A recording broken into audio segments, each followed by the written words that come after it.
First John ends in kind of a weird way, frankly.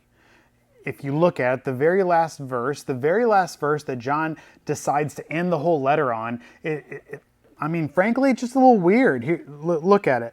Little children, keep yourselves from idols. This great apostle, closest guy to Jesus, beloved disciple, he decides to end the letter. The very last thing he's saying in this letter to these people with little children. Keep yourselves from idols. So he's saying, Christians, hey, you who I've been talking to this whole time. We've talked about sin. We've talked about gospel. We've talked about overcoming the world. We've talked about loving your brother, abiding in Jesus. We've talked about all of these things. Now, little children, the last words I'm saying to you are, keep yourselves from idols. So, question becomes, what's an idol? I think maybe what goes through our minds first is maybe a carved image or a little statue. You might see one at a donut store, or you might see a friend of yours have a little statue in their backyard or something like that. I mean, certainly those can qualify as idols.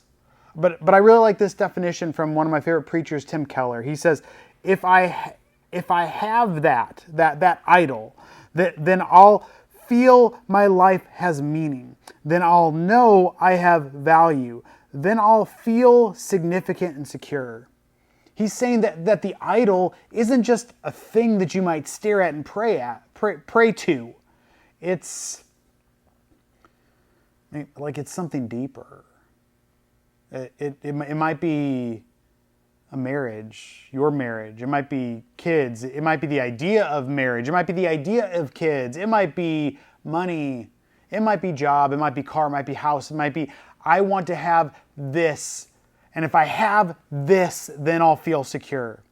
But so much of the point of 1 John is to showcase that we find our security in nothing else but Jesus Christ. That we find our security, we find our hope, we find all that we need in the one who came, in the one who died, and in the one who rose again, ascended, and is seated at the right hand of the Father.